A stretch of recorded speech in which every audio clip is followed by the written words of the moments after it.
pagi ibu-ibu bidan. Senang sekali pada pagi hari ini dapat berkumpul kembali dengan ibu-ibu bidan dan dari instansinya masing-masing. Orang-orang hebat terpilih untuk mengikuti jabatan fungsional bidan di Bapelkes Sumatera Selatan. Sebelumnya ibu-ibu bidan, kita perkenalan terlebih dahulu. Kata orang tak kenal maka tak sayang. Jadi saya terlebih dahulu memperkenalkan diri ya ibu. Ini biodata saya ibu-ibu.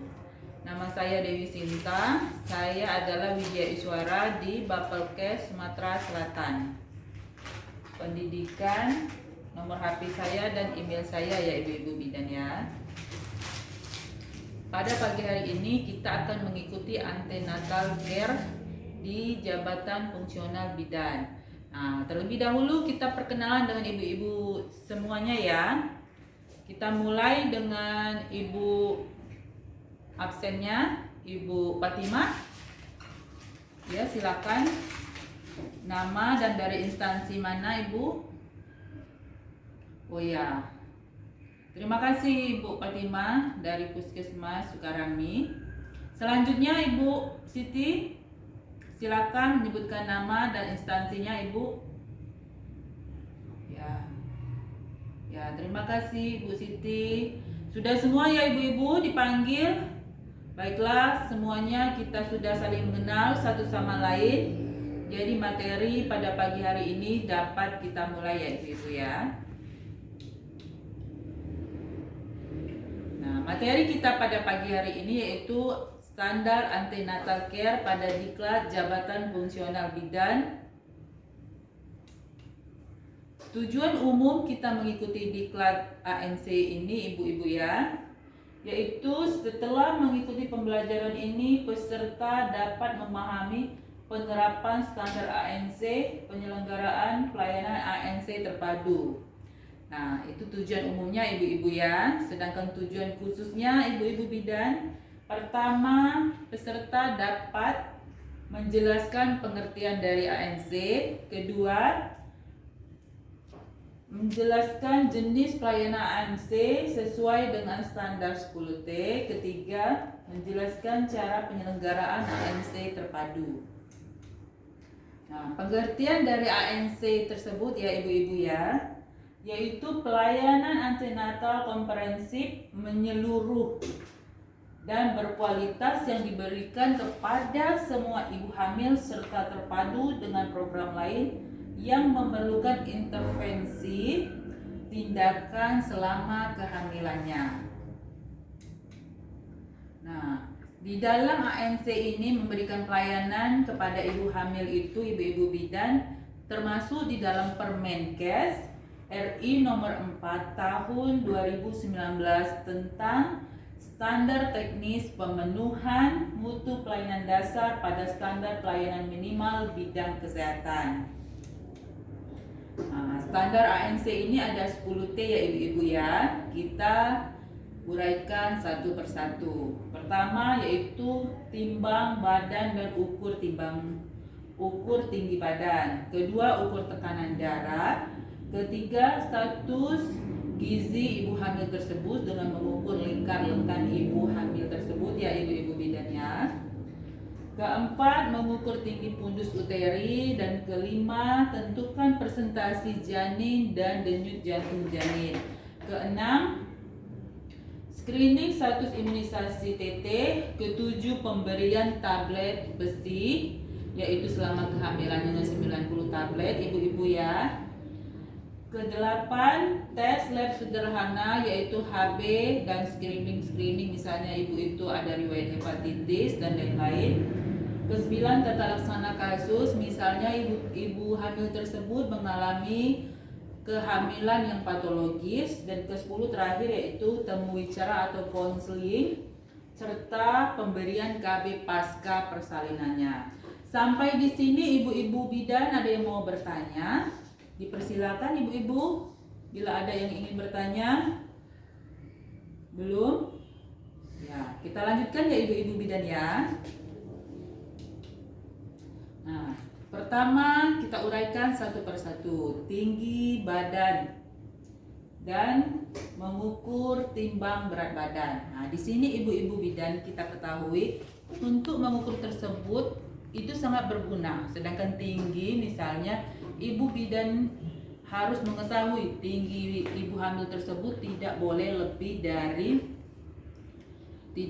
kurang dari 150 cm. Sedangkan kalau misalnya berat badannya itu setiap bulannya itu harus meningkat 1 kilo dalam tiap bulan selama kehamilannya. Karena kalau misalnya tidak meningkat berat badannya dalam setiap bulannya, berarti itu nanti gizi ibu hamil tersebut merupakan ada kelainan sehingga bisa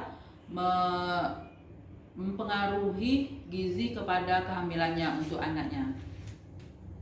Kedua, mengukur tekanan darah. Mengukur tekanan darah ibu-ibu ya. Pada kehamilan tersebut, pasien tidak boleh lebih dari 140/80.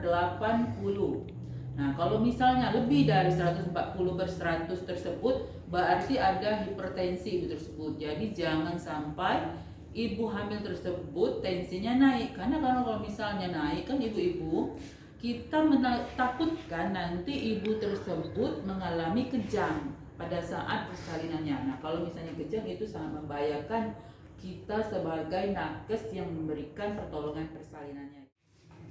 Ketiga yaitu mengukur nilai status gizi ibu hamil, ya ibu-ibu ya. Karena kita mengukur lingkar lengan pada ibu hamil tersebut tidak boleh lebih kurang dari 27 cm. Nah, keempat, ukur tinggi fundus uteri. Nah, mengukur tinggi fundus uteri ini ibu kita ketahui harus sesuai dengan umur kehamilannya. Misalnya pada saat berapa minggu sesuai dengan tinggi fundus uteri tersebut. Nah, kelima, tentukan presentasi janin dan denyut jantung janin. Nah, ini perlu diketahui ya ibu-ibu ya. Untuk presentasi janin, kita harus mengetahui kalau misalnya mereka presentasinya kepala, berarti itu bisa persalinan secara normal. Tapi kalau misalnya presentasi kaki atau bahu atau bokong, kita takutkan misalnya ada patologi pada persalinannya. Nah, memberi imunisasi tetanus toksoid pada ibu hamil tersebut. Nah, sampai di sini ibu ada yang ingin bertanya? Saya persilakan. Misalnya ada yang ingin bertanya ibu-ibu tentang materi kita. Oh ya, silakan Ibu Fatimah. Ada yang mau ditanyakan? Oh ya, terima kasih pertanyaannya. Bagus sekali Ibu Fatimah. Tentang berapa kali ya imunisasi TT diberikan untuk ibu hamil tersebut. Baik, terima kasih pertanyaannya, bagus sekali.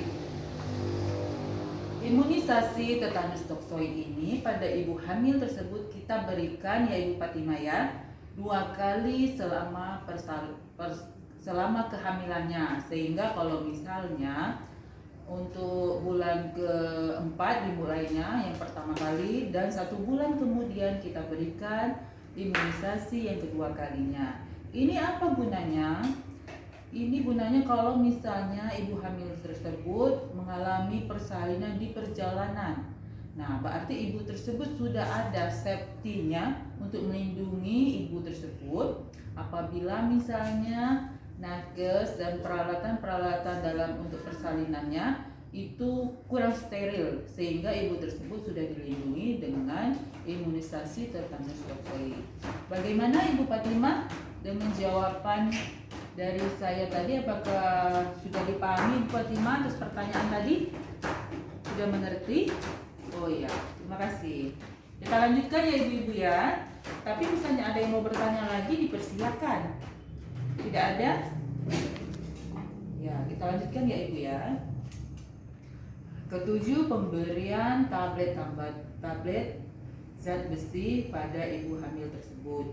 Nah, untuk pemberian zat besi ini selama kehamilannya 90 tablet dan dikonsumsi oleh ibu hamil tersebut setiap hari, pada malam hari 1 kali setiap hari. Dan kita beritahukan juga ibu-ibu Kalau misalnya selama mengkonsumsi tablet besi ini mengalami misalnya BAB-nya hitam, itu dilanjutkan karena itu adalah efek dari kita mengkonsumsi zat besi tersebut.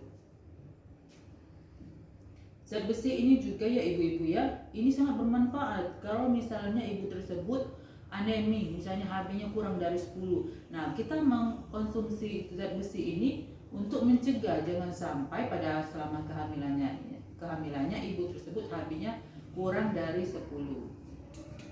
Nah, kedelapan, pemeriksaan laboratorium. Nah, pemeriksaan laboratorium ini ibu sangat bermanfaat, misalnya memeriksa HB, golongan darah, dan misalnya ada riwayat hepatitis. Nah, kalau misalnya HB itu tidak boleh kurang dari 10, sedangkan misalnya golongan darah itu kita harus ketahui kalau misalnya ibu hamil tersebut mengalami perdarahan, misalnya sudah ada calonnya untuk yang mendonor darahkannya, misalnya ada suaminya atau keluarga yang lain untuk mendonor darahkannya. Berarti mereka sudah menyiapkan orang untuk memberikan donor darah kepada ibu hamil tersebut. Karena itu diperlukan pemeriksaan HB, golongan darah, dan riwayat hepatitis. Nah, riwayat hepatitis ini ibu bidan ya, kita untuk mengetahui kalau misalnya ibu tersebut hepatitisnya positif, berarti rumah sakit yang akan memberikan pertolongan persalinan itu harus menyiapkan imunisasi hepatitis untuk anaknya tersebut. Karena kalau misalnya anak tersebut lahir langsung diberikan imunisasi hepatitis, kalau misalnya rumah sakit tersebut belum menyiapkan, kasihan pasiennya ibu-ibu, karena untuk memberikan vaksin tersebut kan mahal, itu bisa sampai 2 juta untuk vaksin tersebut. Karena kalau misalnya sudah diberitahukan rumah sakit tersebut dan misalnya sudah diperiksa labnya bahwa ibu tersebut memang sudah positif hepatitis, nanti akan diberikan secara gratis oleh pelayanan kesehatan yang akan memberikan bantuan persalinan pada ibu tersebut.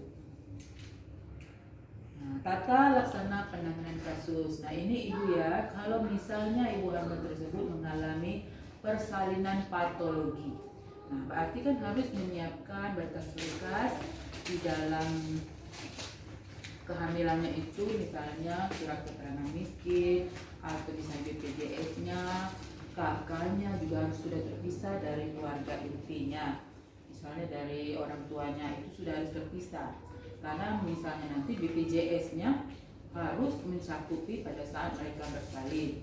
Nah, kalau misalnya ini pelaksanaan kasus ini, kalau yang patologi, ibu tersebut sudah memeriksakan walaupun minimal 1 kali kepada rumah sakit yang akan dituju dalam memberikan persalinannya nanti. Nah, ke-10, konseling KB pasca salin. Nah, konseling KB pasca salin ini ibu-ibu ya, memberikan KB sebelum 40 hari kepada ibu hamil tersebut. Nah, kita harus ingat ya ibu-ibu ya, 40 hari sebelum ibu tersebut masa habis pos melahirkannya, postpartum kata kita kan. Nah, kita harus memberikan KB. Nah, jadi sebelum itu tuh ibu tersebut sudah dilindungi, sehingga kalau misalnya nanti tidak akan misalnya tidak akan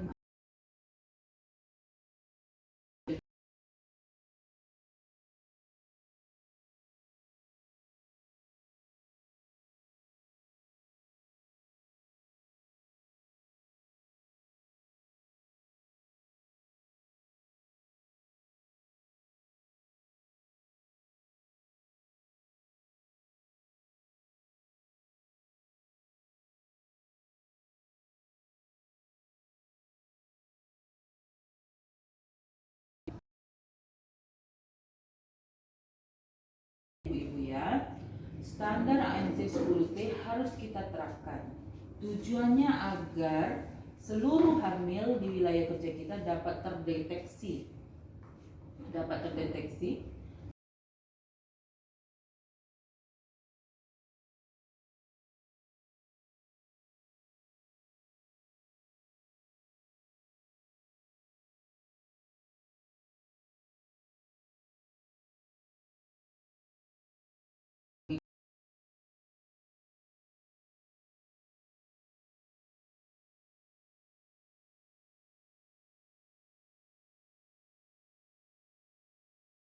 standar pelayanan NC 10T. Dan ketiga, peserta dapat melaksanakan standar pelayanan NC 10T. Baik, sampai di sini ibu-ibu ada yang mau bertanya? Sudah paham semua? Ibu Fatimah ada yang mau bertanya? Bu Siti? Ya, sudah. Baik, kalau sudah mengerti semua, saya sangat senang sekali ibu-ibu bahwa materi saya dapat dipahami oleh semua ibu-ibu. Akhir kata, apabila misalnya ada kata-kata saya yang salah, saya mohon maaf selama dalam memberikan materi ini, karena kesempurnaan hanya milik Allah. Wabillahi taufik wal hidayah. Wassalamualaikum warahmatullahi wabarakatuh. Terima kasih ibu-ibu, sampai jumpa di lain kesempatan. Tetap semangat dan jaga kesehatan selama pandemi ini. Semangat pagi.